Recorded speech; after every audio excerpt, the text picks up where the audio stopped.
Good afternoon, everyone. Thanks for being here.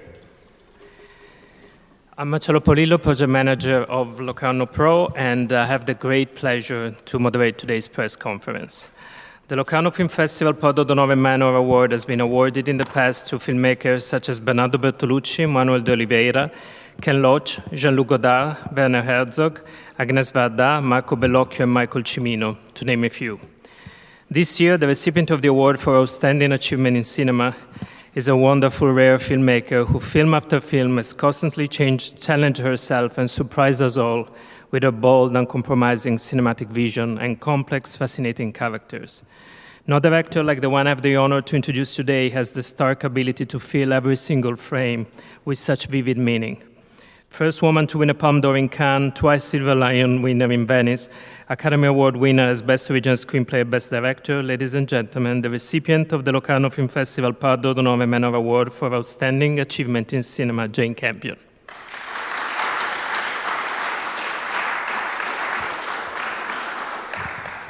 We are going to open up the question right away because I know there are a lot of you are very eager to hear from her. If you can say your name and who you work for. I just want to have just a quick question, then we open up the floor.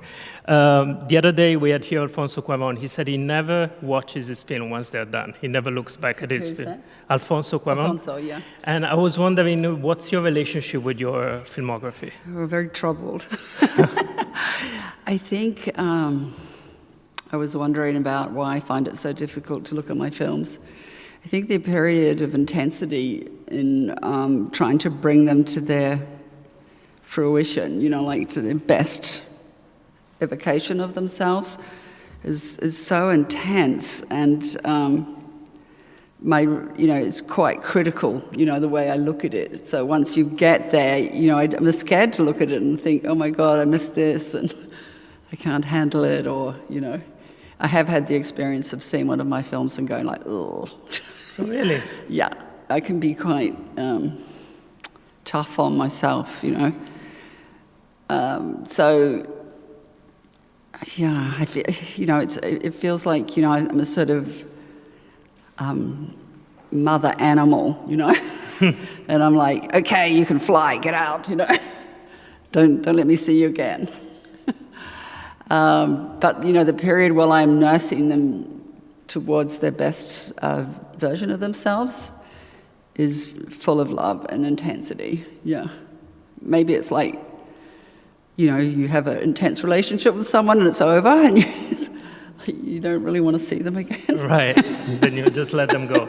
Yeah, just let it be a memory, yeah. Is there any question? Yes. Wait. If you can also announce Elaine yourself. Guarini from Brazil, a Brazilian daily newspaper. I can't help thinking that some of your films, in the cut in particular, also The Portrait of a Lady, also Holy Smoke, they would be very celebrated if they came out today. And it didn't really happen. So I was wondering, what do you think happened there? Maybe because of the way you were experimenting with the female perspective was too provocative, maybe scary in the case of In the Cut, maybe. Look, I think I've got as much idea as you have, Look, I think I understood that. Well, it's difficult to say, I really don't know why exactly, but I can guess that the industry was very male-dominated and still is quite male-dominated, but thank God that, that Berlin Wall of gender dominance is down now, and I feel things have really got a much better chance. We've seen so many great women come forward recently, winning lots of great awards like Chloe Chow and Justine Triet and, many, many more. So I'm very hopeful. But I think the films that you mentioned, I think may have received tough reviews for different reasons. For example, Portrait of a Lady, people didn't see Nicole Kidman at that time as the actress she really is, and we know from Australia she can be, because they were familiar with seeing her as Tom Cruise's girlfriend or wife, and feeling that it was a kind of handbag role and that she shouldn't be playing such a classical heroine, especially American. But from my point of view, she was brilliant because, you know, Australia was the kind of America, you know, like that Isabel Archer would have come from. And, you know, with all that optimism and idea for, you know, wanting a challenging life and to get a sense of the world. So I think that one, you know, and also Henry James is difficult to turn into films. Like, it requires attention and patience. I found that film went down really well with other filmmakers. That's one of many filmmakers' favourite, and people have written to me, you know, who I'd really admire to say so. So I'm very grateful for that. And I personally love it because I love Henry James. It's a film I can see again.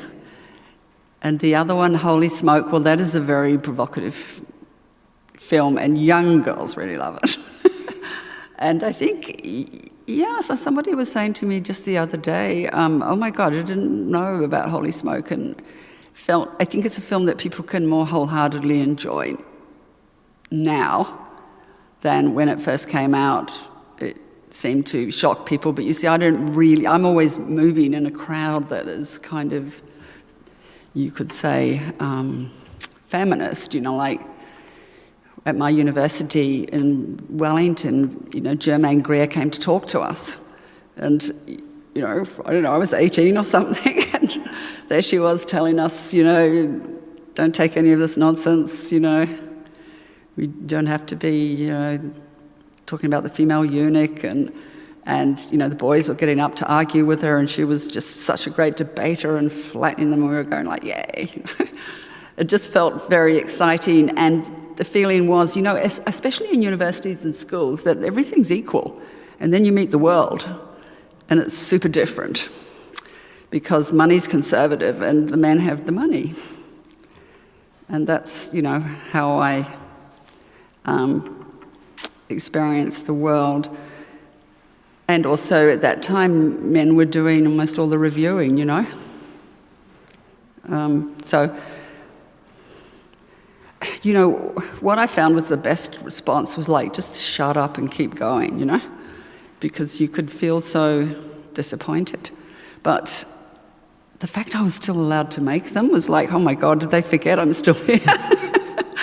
And you just think, okay, I'm just going to keep going until they really, you know, won't give me any money anymore. And then everything changed, and it became easier. And everybody was looking for female directors, like, oh, you know, we've got to get a female director. You know, it's not, look, the world will never be actually perfect, but it's certainly easier. And I think it's, you know, in many different fields, women have asserted themselves, and especially their taste and what they like to see on television, and that they are choosing that, you know, for them it's not always Marvel stories. They like complex emotional relationship stories, and everybody knows that they want to look after their audience, and women are a massive audience. So it's always about the power, though, you know, when the women asserted their power and they came in like behind themselves in a way. I think that was, you know, a really big, very fabulous turning point. And, you know, in the cut, I mean, I always knew that would be provocative, so I wasn't completely surprised. But I thought it was a really good film. So, you know, the furore and the response to it was kind of shocking, disappointing, but it has had a revival. I was just speaking to someone the other day, someone called Jo Kimono, who's writing for BFI Classics about the film, because she saw it during COVID and she went, oh my God, I love this film. So and that's my dream, to have a cult film. So yeah, maybe. I mean, and listen to me, I'm such a Pollyanna. I always try to see the bright side of everything, so, you know, fortunately. But when you tackle a film like In the Cut or The Power of the Dog, did you intentionally knew that you had to tackle a particular genre and you wanted to subvert it, or you just focus about the story? I wasn't that aware of genre because I'm so intrigued by the delicacy of story and all the character parts and stuff. So genre is not such something I'm so familiar with. I think, well, it's just going to sort itself out, isn't it? And I don't expect to have the relationship with genre. But when I came to Power of the Dog, I was aware, okay, there's a big Western genre. Right. And I understood that in a much better way, but I did see that Thomas Savage was a really interesting entry into that Western genre because he was, against the grain, yet he was a Montana cowboy, a gay Montana cowboy who grew up on a ranch and told his story, which was more or less, like he did have that very difficult uncle who he lived with his mother. So it was a personal story. And so that's what I leaned into, that, you can have all the genre in the world, but this is experience, Right. And I even got to visit the ranch and, try and see the dog that was in the landscape somewhere. And met his nephew and, the actual barn where some of the story happens. And that was a great privilege. And met Annie Proulx, who wrote the foreword for the book when it was reissued. And Annie Proulx was probably the biggest prize of all. She's just so outrageously fun, and incredible woman. And served us crab claws, like as big as these. So, yeah. So I guess what I'm saying is that I don't think I care that much about genre. I care about the personal, yeah. Okay. Yes. You just talked about, sorry, Stephanie Barry from Australia. Hi, Stephanie. You just talked about just carrying on when you were disappointed. And I wonder if that still applies. Do you still see yourself just carrying on, or do you have an agenda of things that you feel I must get done, like a lot of filmmakers say they do as time goes on? What was the last part? Sorry, Stephanie. If you have things that you want to get done, projects, ideas, anything really laid out in front of you. Look, it was actually such a thrill to have a late career success with Power of the Dog and, find a piece that was so strong and had such a clever story construction. It was a joy to work on that film and to feel really at the end of it I could probably do anything I wanted. But what I wanted to do was to do a pop-up film school. And, I'm not really the boss of myself, and I don't really think anybody is. Like, what happens for me is I feel a certain energy around an idea, or an idea pops up and I get excited. And so I don't know where these ideas pop up from, but that's how my life is run. And the idea of, giving back was really fun thought, how to help the next generation of, as I picked out in the end, New Zealanders, because they didn't really have a film school. And to make a free film school, to go back to what I thought, was the halcyon days of the Gough Whitlam government when they put a lot of money into education. And for me, film school was free and we were paid to go. Could you imagine? I know that I wouldn't have had my career without that support. I just, don't know if I would have had the confidence to, or I don't know how I would have got it together to have made 3 short films that kind of launched me without having the advantage of that school. So I just wanted, in a small way, to launch those ideas again. Yeah. And since then, I thought, oh, I don't think I want to do anything anymore. I'm going to do, you know, more yoga or whatever, qigong or you know, pursue my spiritual ideas. And that didn't really happen much, so even though I had the time. But so I've noticed a few ideas coming up, like some really surprising ones I can't really share yet, but I probably will keep going, you know, or do something more. Yeah. Thank you. Piera. Hi. Piera De Tassis, Elle Magazine Italy. Is it your choice to screen An Angel at My Table here in Locarno? Is a special movie for you, more significant, and in retrospective also? What do you think? Well, this year is the 100th centenary of Janet Frame's life, you know, like she was, I guess, born 1925. And I've been talking a little bit about Janet Frame around New Zealand because I'm somebody who actually met her as well and spent time with her. And I feel as time's gone on, like that gift of hers to me, like, you know, to actually trust a film school student with their biography seems even more magnificent and greater. You know, like I remember when I first went, when I hadn't even made a short film, and asked her, oh, can I have the rights to your book? And she said, oh, why don't you wait till the 3 volumes come out, because maybe you won't like them so much, but if you do, yes, okay, you know. And I said, asked her what her favourite films were, and she said, well, last year, A Marienbad, you know. And like she had very high tastes, and, you know, I thought, oh, I haven't even seen that, okay.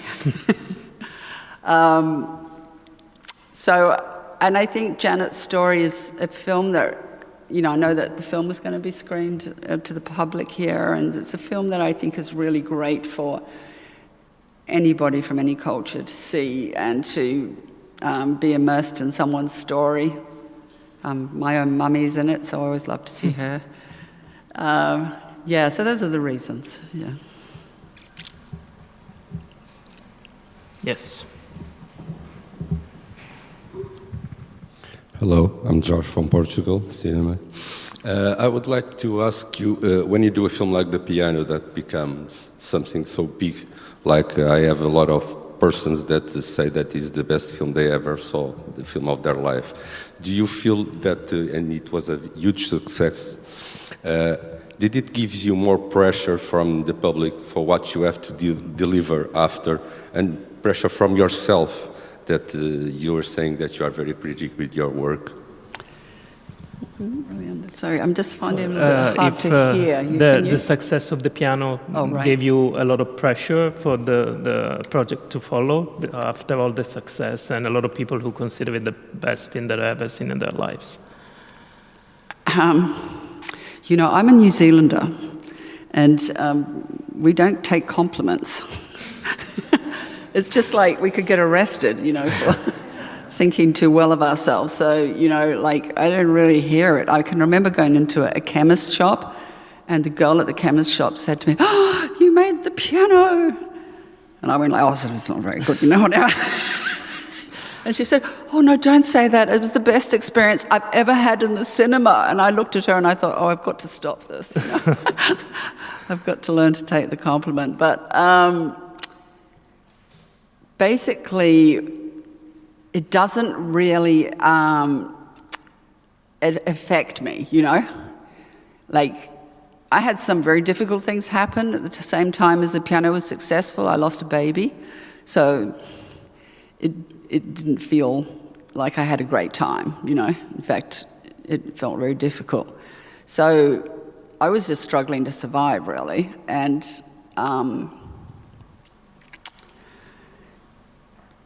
for me, I think I'm always in the joy of the next project and the hope and the dream of it. And it took me a long time to realize that The Piano was also a burden. You know, like, people were comparing everything always to that film, and it is a hard, yeah, I mean, maybe The Power of the Dog is my first opportunity to shed it off a little bit, but still, The Piano comes back, you know, playing its tune, you know. I feel now grateful really grateful to have connected with any film in such a strong way as The Piano did with some of the audience. You just don't know. I mean, when we made that film, we thought, oh, look, it's a kind of art film, I think, you know. I don't think it will cross over, you know. So we didn't have madly high expectations for it. So everything is a kind of surprise. And that's what I've learned really is not, you know, to keep your expectations pretty modest because it doesn't very often happen like that now. Yeah, thank you. Yes. Hello, Mariola Victor from Poland. After Piano great success, you were one of very few women directors with very strong position in the industry. And now, how do you? What is your attitude towards the change in the industry? I mean, the participants of women's director, which we observe in many festivals, there's a growth number. So, what is your thinking about that? How you estimate that? Fact that a lot of women started, or also cameramen, women, screenwriters and directors came to the industry. How do you estimate it? I'm really excited that there are so many more women doing so well in the film and television space. And I love, not only do I feel, you know, like the sisterhoods here, they finally let them in. I like their films. And I love seeing what they do, and I'm inspired by them as well as it's fun to, you know, when you do get a chance to talk to them as friends. Both Julie Durkanau and Justine Triet, who won Palme d'Or at Cannes, I got the opportunity to talk to Justine Triet on Zoom a couple of times. She wanted to know, what will I do now, you know? And so I feel like I'm the sort of auntie, you know, character. In a way, and you know, it's so exciting to, you know, for them to have had these successes, and to feel not only, you know, are they making films, but they are succeeding at the top, you know, because both of those women also won Palme d'Ors, and I think that, you know, The Happening, Audrey Journey, is it? Yeah.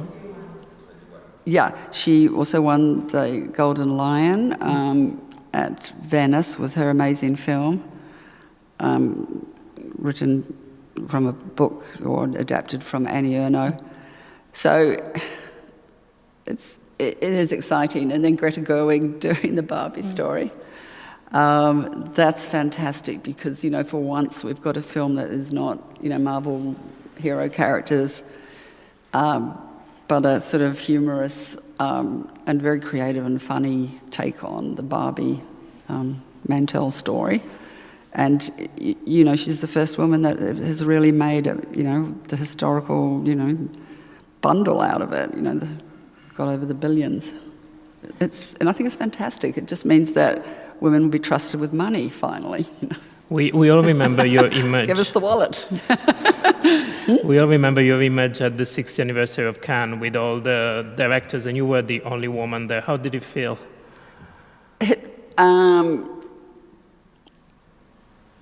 Well, it was a shock for me too. You know, I think it was visually a shock. You know, I think if there was no women there, you wouldn't even notice, right?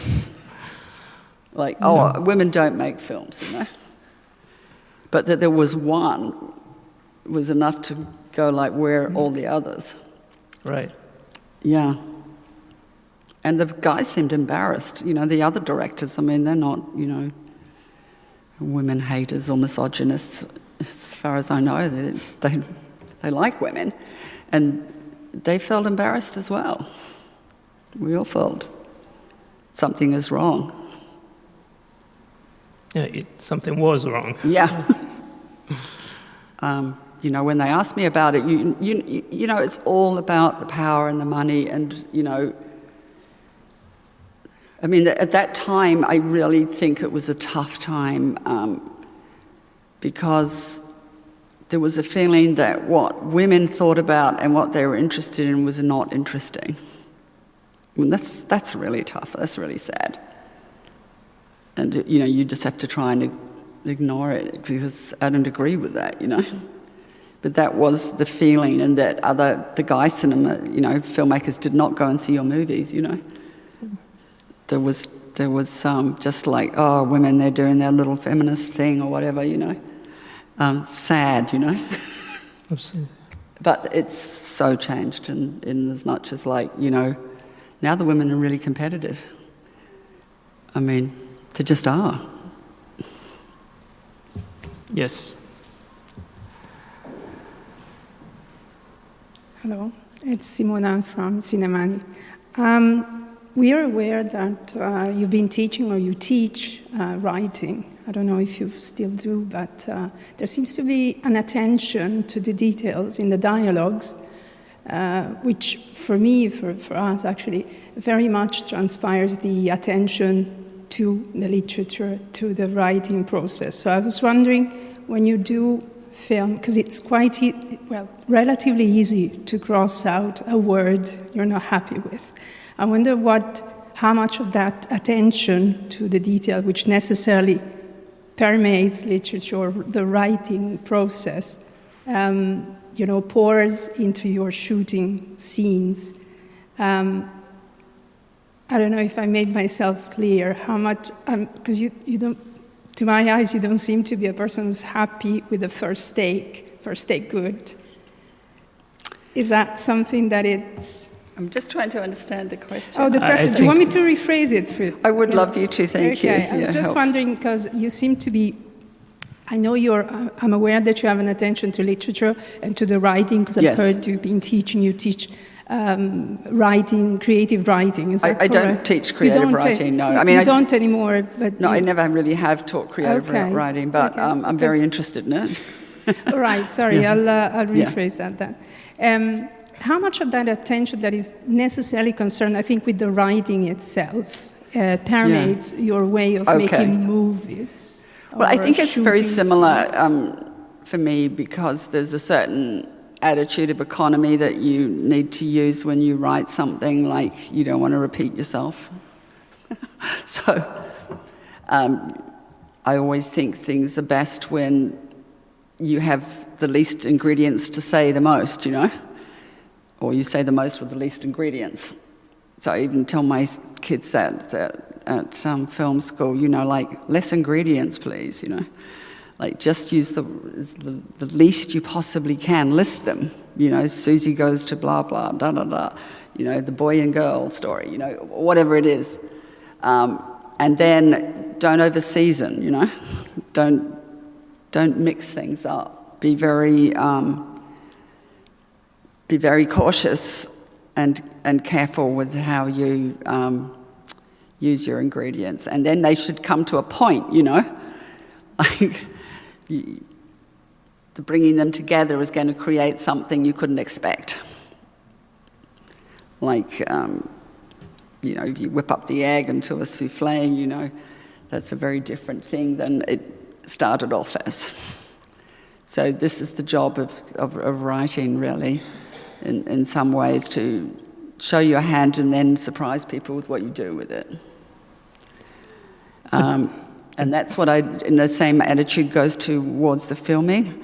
So looking also to do things in the simplest way possible with the camera. If things become flamboyant, there's got to be a good reason for it, or it's distracting. And people wonder, why is the camera doing that strange thing over there? And so I don't want people feeling like that. I want them to be really with the story. So I'm always thinking about how to draw them into the story in a way that is enticing and inviting. So that doesn't mean everything's plain, like you often see with Paul Thomas Anderson's films, for example, that he has a long lead into each scene, you know, like a character will arrive and then they come into a room, you know, and it's all part of the enchantment process. That is, I think, important to filmmaking too. You've got to enchant your audience. I don't know if I answered your question, but I had a riff. Yeah, hi, I'm Simone from Switzerland, and I'm not allowed to say this, but your movies mean the world to me.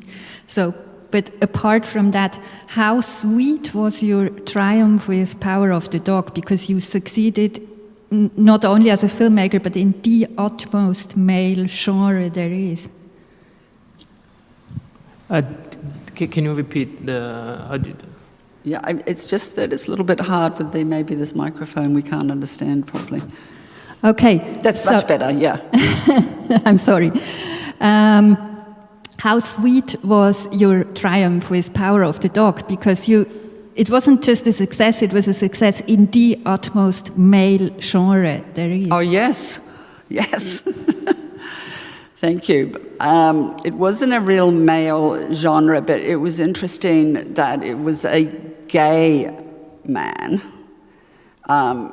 which is really a humiliation to the Western, you might say. So it was interesting to expand that genre into a territory that I would say most cowboys would avoid, or however, right. We have had some other very successful gay cowboys, as in Brokeback Mountain. Yeah. And, I'm not going to make any jokes about it, but... I feel like my feeling is always about serving. I love that book. I love Thomas Savage, and I just wanted to make it beautiful for him. That was it. My job is to serve as a director, and I love to do it. And I can do all sorts of serving jobs. I can make sandwiches for you too. And I would be happy to do them. I love to serve. I'm really, like one of those sheepdogs, really. But you said about this film that it took you a long time to feel that you could tackle a male character as a protagonist, but men did it all the time with women. So why did you feel it was you couldn't do that? It was a political reason, actually, because I'm one of the few female filmmakers, and I too only told stories about men. Where would we be? So it wasn't until all the other women arrived that I felt like, oh, okay, now I can do a story with the guys in it because the girls are here. And that was really the truth. Yeah. I mean, I love... first of all, when I was a kid, I always gravitated towards stories with female heroines. Because, it was my life they're talking about. Oh, my God, how exciting, And I think when I started to make films, it was just natural for me to want to talk from my own point of view. Although I'm incredibly curious about all human beings, And, men, old people, babies, whatever, as well. Not that they, right. Sort of say men and babies go together, but they probably do. We're all babies, really.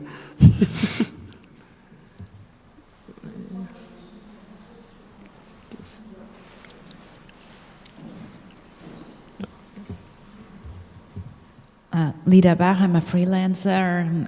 We already talked about how there are now a few more female filmmakers, but as one of the very few representatives, female speaking of an older generation, do you feel a particular pressure or responsibility in what you say in your work when you make a new movie? Because there are not so many that one can look up to, and there's also not such a broad female-centered film history one can get into. While guys, they have like hundreds of icons they can refer to, but there are very few for women. So understanding the question you're asking is about responsibility I feel towards... or pressure if you make new movies and in your whole body of work as one of the very few representatives, because what people might project onto you. You understand that? I'm finding it hard to hear again as the mics. I guess what you're saying is that if she feels that kind of responsibility yes, as a representative... Yes, that's the question. Do you feel responsibility or pressure? Look, I don't think good things come from feeling pressure and responsibility. So I don't respond to that, you know, it doesn't inspire me. So I respond to energy, to ideas coming through and giving me energy, and I have to trust it. It's like from the unconscious. And everything that's really precious comes from the unconscious. And I just trust that, you know, then of course I'm not a fool. I look at it and think, well, what is it, you know? And what do I think about it? And, you know, I think I feel that freedom is most important. And as a woman, to be free, not to feel, oh, now I've got to carry the chains and the, you know, collar of being a responsible feminist. That's just another way of being, I think, captured. So I really do believe in artistic freedom.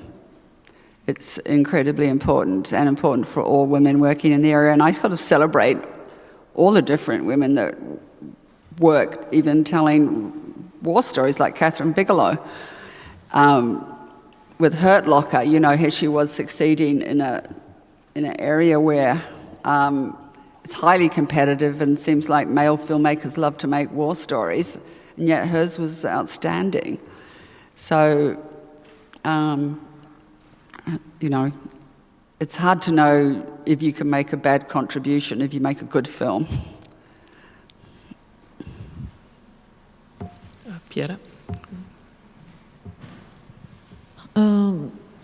The Oscar, the Academy Award, change your relationship with the industry, with the conservative money?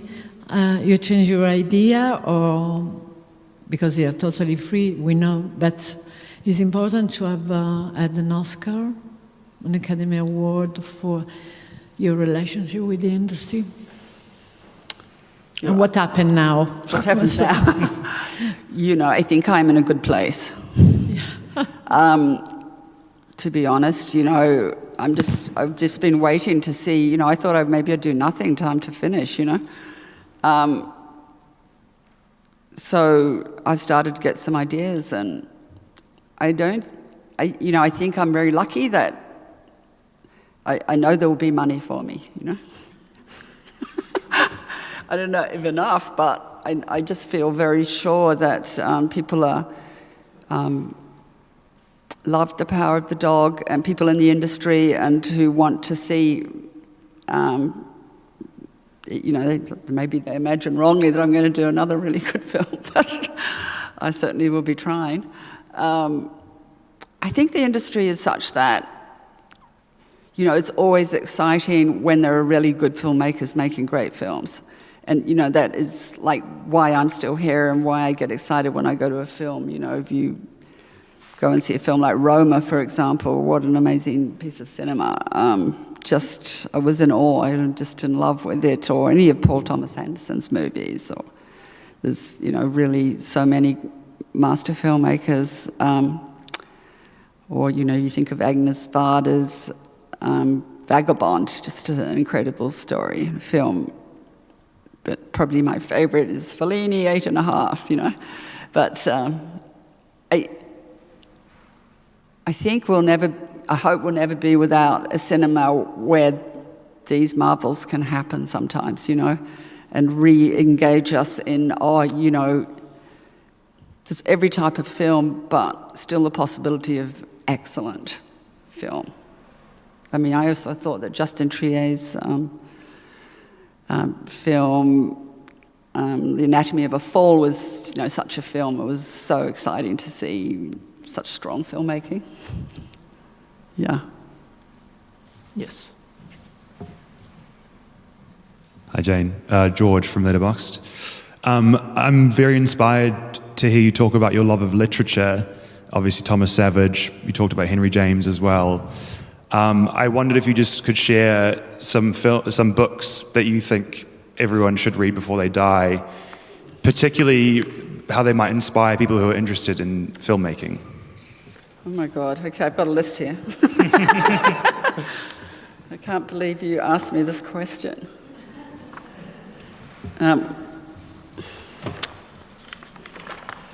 Yeah, well, let me start here. I just looked at my, people often ask me, oh, what do you think, be a good book to read? So I'm just going to some of my favorites. Of course, Middlemarch by George Eliot. Independent People, Halldór Laxness, that's a Icelandic book. War and Peace, Tolstoy. There's not much surprise there. My Guru and His Disciple, Christopher Isherwood. A New Zealand writer, Charlotte Grimshaw, Opportunity and Singularity. As I Lay Dying, William Faulkner. The Cement Garden, collection of stories by Ian McEwan. Growth of the Soil, it's a Norwegian book by Knut Hamsun.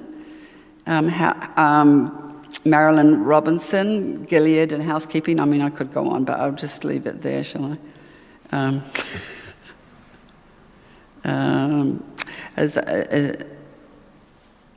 My Brilliant Friend and the Whole Quartet by Elena Ferrante, and that was really a great moment for, I think, her bringing a topic that has really not been allowed in the conversation, which is like female rage. And I felt it was really, those books were amazing for that. Yeah. The Years by Annie Ernaux. Well-being begins with you. That's Yuan Tse, who is my Qigong teacher. So. Well, thanks for sharing this. Isherwood, at one point, you were supposed to do a film, and then you turned into Holy Smoke. Yeah, no, it was a book, and I really loved it, but we didn't ever quite get the script. Okay. Yeah. Yes, we have time for one last question. Okay, is there anybody who didn't ask a question? But you're Australian, so often. Okay. Raphael Wolf from Switzerland. Well, we talked about literature, cinema. I wanted to ask you about colors. Just colors, because I remember very vividly the greens, the first time I saw An Angel at My Table, and the red hair, and also the blues in the piano. And I wanted to know, as you changed almost for every movie, the director of photography, how do you work? Do you feel sometimes as a painter on your movies? Thank you. So, I do love art, I do love painting, and I went to art school. I think I was really lucky to, end up having what you could say was too much education. Because it's a long life, and in a way it's very enriching. And going to art school taught me how to see, and it is a language, and I didn't realize that. It was a big wake-up call for me. I felt like a baby again, and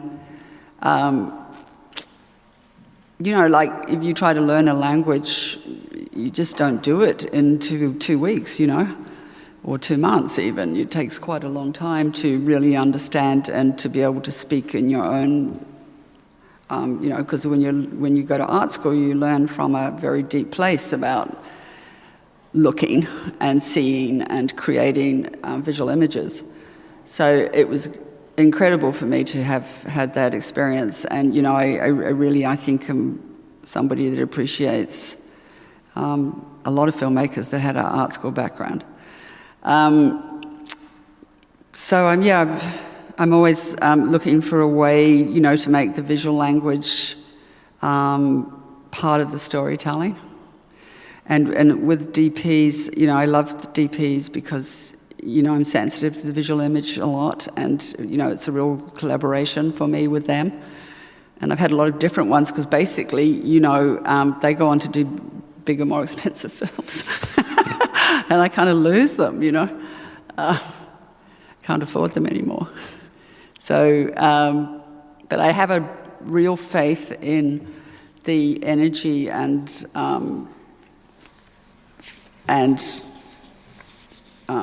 creativity that somebody, a young DOP, can bring to a project. I'm not afraid of working with people that have had very little experience, that they come with a lot of energy and care, yeah. And for the last one, you were back with a female cinematographer like you did in your first films. You know, Ari Wagner, and before you had Sally Bongers, and in between there being all male. Yeah. Well, Sally Bongers is a really, you know, like one of my best friends still, although we argued so much. It wasn't so, you know, such a good collaboration in a way. But Ari Wagner is somebody I've been watching growing up, and she really, at the point when I worked with her, hadn't done very many features, maybe one or something, or Lady Macbeth. Yeah, but she's super clever and super committed and brave. You know, she's such a bold person. I mean, she'd never even lit in a studio before, and you know, suddenly we're doing all the studio work and the interior of the house. So I think her courage was incredibly important, but she also really is interested in storytelling. And that's a very important part of, you know, a DOP's qualities. Like some DOPs aren't very good at reading, you know, material. They just, it's not what they're interested in. Whereas she's very interested in the whole effect of the story. And it's very helpful. So, yeah. Thank you. We would love to talk. We would stay here talking for hours with you. But you've obviously done a bit of homework. But unfortunately, there's not enough time. But thank you very much for being here. Thank you, everybody.